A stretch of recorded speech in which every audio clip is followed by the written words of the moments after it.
You take one look at the world events that's going on right now. We got, just look at what's going on around us, all around the world. We got political upheaval, there's famine, there's war, there's natural disasters. We're living with societal deterioration. There's a massive assault on families. And unfortunately, there's a great normalization effort of evil. With all that's going on, you'd find it easy to be biting your nails in fear of what the future will bring. But Jesus tells us not to be afraid of these things because they are merely the beginning of the birth pains. You know his passage in Matthew 24. So why would he tell us in the midst of all of this upheaval and unrest that's going on for us not to be afraid? Well, the answer is real simple. God's still in control. And his hand still overshadows the course of world events as well as individual lives. And nowhere is this more apparent than in the life of Daniel. And so this ancient Hebrew prophet stands as a model of integrity and a testament to God's sovereignty. His lifelong commitment to prayer and his lifelong communion with God will point us to what the true purpose of prophecy is all about, to motivate us to a faithful relationship with the Lord. So over the next several weeks, we're going to be studying the book of Daniel. One reason that God gave us this book of Daniel is to calm our worries about the future. This is a prophetic book. It teaches us that God is in control of human affairs, no matter what may be rocking our world at any particular time. The book of Daniel was not given to us to tickle our curiosity about tomorrow, but to motivate us to live for God today, to keep us pure and to energize our faith.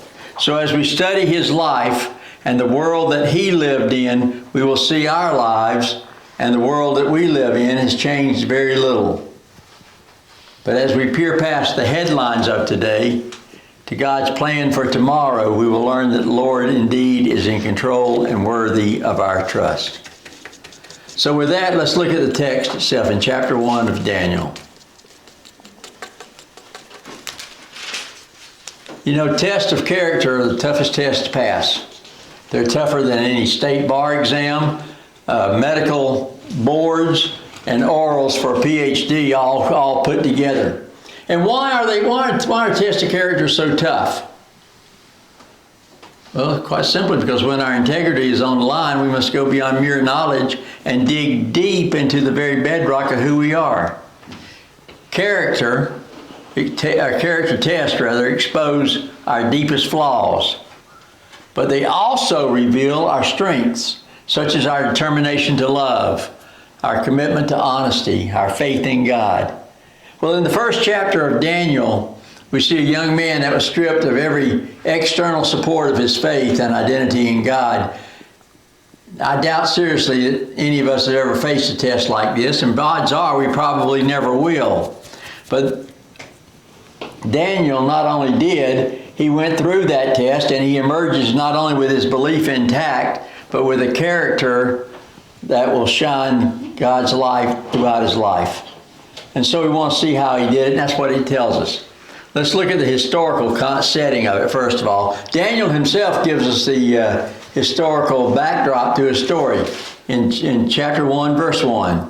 In the third year of the reign of Jehoiakim, king of Judah, Nebuchadnezzar, king of Babylon, came to Jerusalem and besieged it.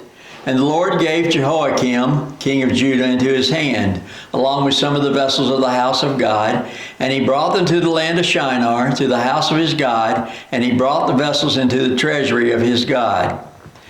Now, having soundly defeated the Egyptians at Gargamesh in 605 BC, Nebuchadnezzar rode on the wave of victory southward through Syria and Palestine, swallowing up smaller nations like Judah. The assault on Jerusalem resulted in Jehoiakim's quick surrender and an agreement that Judah would become a vassal state, a slave state. Now, this was a major turning point in Hebrew history, for it marked the beginning of the times of the Gentiles, as is expressed in Luke 21. That's a period in which Gentile nations would dominate the land. And from this time on, no king from David's line would sit on Israel's throne. So the very first Gentile ruler or Gentile king to trample Jerusalem underfoot was Nebuchadnezzar, who, according to verse 2, helped himself to some of the temple's treasure and selected a group of Judah's finest young men to be taken to Babylon as his private servants. And this is where Daniel enters the scene. So this took place in 605 BC. And by the way, as a historical footnote, there were two other times that Nebuchadnezzar invaded Israel. He did it also in 596, I think it is, where he stamped out a rebellion that was taking place, and there he plundered the treasure some more. He took Jehoiakim, who was Jehoiakim's son and successor, into captivity along with thousands of other Jews. And then in 586, he would brutalize Jerusalem a second time under Jehoiakim's successor of Zedekiah and destroyed the temple. So 3 times Israel and Judah were raided by Nebuchadnezzar. But we see quickly, after he gives a quick historical setting, we see the test unfold beginning in verse 3. Daniel was chosen for deportation, as long as many other Jewish youth.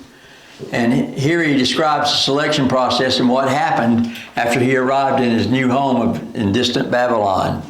Verse 3, then the king ordered Ashpenaz, the chief of his officials, to bring in some of the sons of Israel, including some of the royal family and of the nobles, youths in whom was no defect, who were good-looking, showing intelligence in every branch of wisdom, endowed with understanding and discerning knowledge, and who had ability for serving in the king's court. Basically, what Nebuchadnezzar told Ashpenaz was to skim the cream off top. You know? He wanted the best that Judah had to offer. And why did he want the best? Well, that was going to be examples to everybody else of his conquering power. So he said they were to be youth, they were teenage years, physically fit, handsome, sharp-minded, a lot like us. Young, in shape, and good-looking. Well, that's my story anyway. But it continues in the last half of verse 4 and 5. The king ordered Ashpenaz to teach them the literature and the language of the Chaldeans. And the king appointed for them a daily ration from the king's choice food and from the wine which he drank, and appointed that they should be educated for 3 years, at the end of which they were to enter into the king's personal service. So the objective was total indoctrination. Nebuchadnezzar wanted these young men, these boys, to walk, talk, and think Babylonian style. So right away they were enrolled in a program that, according to Dwight Pentecost, probably included a study of agriculture, architecture, astrology, astronomy, law, mathematics, and the difficult Akkadian language. Even the food and drink they were given were meant to compromise their convictions. The royal diet was designed to strengthen their bodies for this task. But as Bible commentator Leupold points out, there were more to the meals than just nourishment. Listen to this quote from his exposition of Daniel. All meals served at the king's table were feasts, and among the heathen feasts were feasts in honor of their gods. To share in such a feast was the equivalent of honoring such an idol, admitting his claims and existence, and so practically denying the one true God. So, like I said a while ago, even the food and drink was designed to compromise the convictions of the Jews. You see, Nebuchadnezzar was determined to replace the boys' Jewish values with Babylonian values. Everything familiar had been taken away. Their families, their homes, their religion, And according to the Jewish historian Josephus, the Babylonians even made them eunuchs, even though the Bible doesn't say anything about that. But the final blow came when they took away their identities. Their God-honoring Hebrew names were replaced with pagan names that honored the Babylonian gods. So look at verse 7, or verse 6 and 7. Now among them were the sons of Judah were Daniel, Hananiah, Mishael, and Azariah. Then the commander of the officials assigned new names to them. To Daniel he assigned the name Belteshazzar, to Hananiah Shadrach, to Mishael Meshach, and to Azariah Abednego. I've always thought this is kind of curious. We remember Daniel by his Hebrew name, not his Babylonian names. But the other three we remember by their Babylonian names, not their Hebrew names. Because I guarantee you if I called out Hananiah, Mishael, and Azariah, probably no more than one or two of you would have said, I know who those are. But everybody knows Shadrach, Meshach, and Abednego. But their whole purpose of that was, like I said, they were giving them pagan Babylonian names, honoring the Babylonian gods. So imagine for just a moment, look at the big picture. Imagine a 14 or 15-year-old boy living hundreds of miles away from his family, forced to take college-level courses in a foreign language, constantly barraged by pagan philosophy, surrounded by the intimidating sights and sounds of a big city. There's no going home, no summer vacation, no friends or families coming in for a visit, only day in and day out being exposed to constant brainwashing in the ways of the world. That'd be quite a test of beliefs, wouldn't it? But that's exactly what these four, and plus the many others, faced. Daniel not only handled the test, but he passed it with flying colors. And there's four factors that contributed to this. The first one that we see, the first factor that was involved with Daniel passing this test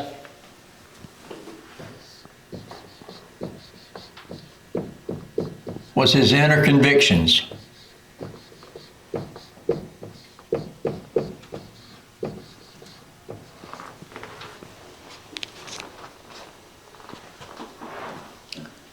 We have to see this first factor, we got to look deep into Daniel's thoughts and spirit, which is where the foundational breaks of strong character are formed.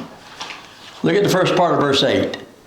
But Daniel made up his mind that he would not defile himself with the king's choice food or with the wine which he drank. Literally, Daniel set upon his heart that he would not defile himself by eating the unclean food. Now, he didn't wait until the banquet was spread before him to decide. He said he made up his mind before the delicious smells even tempted him. Before it was ever said out, he said, no, I'm not doing that. I'm not going to make it up. In his heart, he set up a wall-like resolve that he would not compromise. Now, what did he use as a foundational basis for this inner conviction? Well, he used the scriptural lessons that he had learned back home, and that had been handed down from the reformations of King Josiah and from the teachings of the great prophets like Jeremiah, Habakkuk, and Zephaniah. He used the Word of God, and the Word of God was absolutely unmistakable. This is what it said in Leviticus 11, verse 44. I am the Lord your God. Consecrate yourselves therefore and be holy, for I am holy. Daniel may have been living in an unclean world, but he made absolutely sure that he was determined to remain clean. Remember, he made this resolve before the banquet meal was even spread out. Second factor that was involved in it. He made wise decisions. It would help if I could spell right.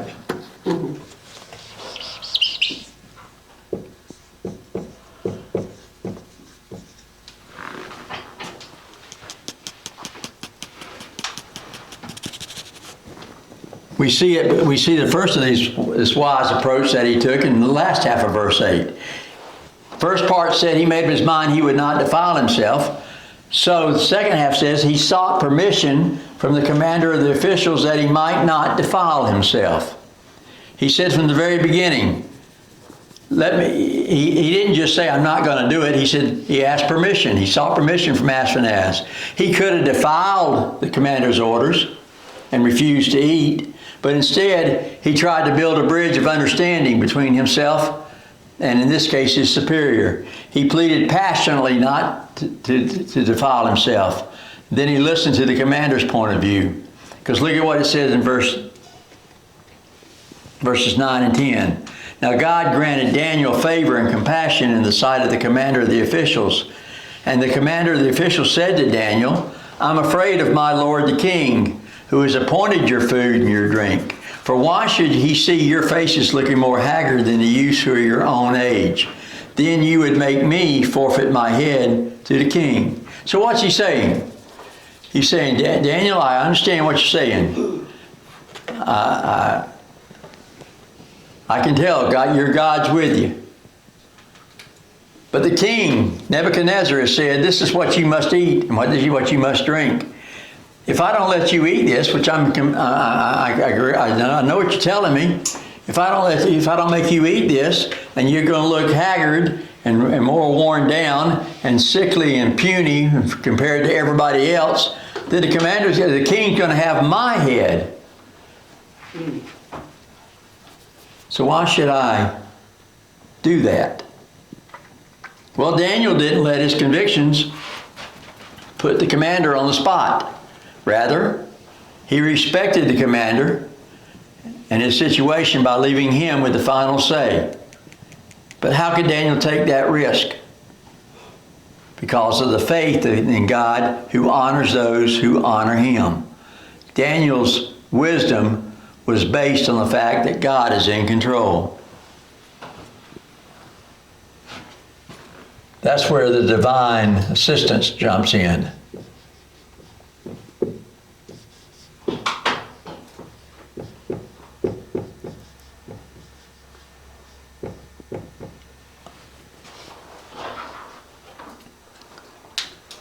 From the very beginning of this drama, from the very opening curtain, who's been directing all the activities that takes place?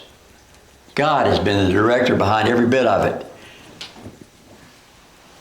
Even from the conquering of Israel, of Judah, by Nebuchadnezzar. Because look at what it said in verse 2. Did Nebuchadnezzar conquer Judah? No, it's that the Lord gave Jehoiakim into his hand. God did it. God gave it to him. God took his people and said, here, Babylon, they belong to you. Why? Because they're disobedient. Because they've been disobedient. For centuries they've been going their own way. They did what was evil in the sight of God. And God kept warning them, kept disciplining them, kept trying to straighten them out. They get good for a little bit, but then you go right back to being bad again. You go through and you read through Kings. Every king was marked in one of two ways, characterized in one of two ways. He did what was evil in the sight of God. He did what was good and honorable in the sight of God. So God gave Judah to Nebuchadnezzar. Nebuchadnezzar, that would be like God taking us as the United States and saying, all right, you've been disobeying me, and we have. Mm-hmm. We're going to let Al Qaeda come in and take over. I'm giving the United States to Al Qaeda. That would be horrible, wouldn't it? But that's exactly what was happening here. It's equivalent of what's taking place there. So it was God who gave Judah up for captivity. It was God in verse 9 that was softening the heart of Ashpenaz toward Daniel. Again, God granted Daniel favor and compassion in the sight of the commander of the officials. Later in the story, when you get down like to verse 17, God became a private tutor. God gave them knowledge. We're talking about the four youths. God gave them knowledge, intelligence in every branch of literature and wisdom, and Daniel even understood all kinds of visions and dreams. So what was he saying? Because God was at work, and God has been directing all of this, and Daniel's been staying faithful to God with his wise decisions. Daniel proposed a compromise. The commander is afraid he's going to lose his head if the men don't come out, don't eat the royal food and drink, and they come out looking more sickly and weaker. So Daniel comes up with a compromise. He says in verse 12, "Test your servants for 10 days. Let us be given some vegetables to eat and water to drink. And then let our appearance be observed in your presence, and the appearance of the youths who are eating a king's choice food, and deal with your servants according to what you see." Notice he didn't put him on the spot. He let the commander have the final say. He said, "Here's a test. We don't want to defile ourselves. Just test us out for 10 days. See if we, and then compare us to everybody else who ate the king's food. And then you decide." So that's exactly what took place. So with the divine assistance and with the wise approach that Daniel made, verse 14 tells us, so he listened to them in this manner and tested them for 10 days. At the end of the 10 days, their appearance seemed better, and they were fatter than all the youths who had been eating the king's choice food. So the overseer continued to withhold their choice food and the wine, and they were to drink, and kept giving them vegetables. Now, they were living under the shadow of divine discipline. They were separated from the land of promise, and they were separated from the temple. They were separated from all of their Jewish heritage, their religion, their background, and their family. But God had never abandoned them. His hand was silently moving in the thoughts and the feelings of both the Jews and the non-Jews alike. He was changing attitudes. He was affecting decisions. And as a result,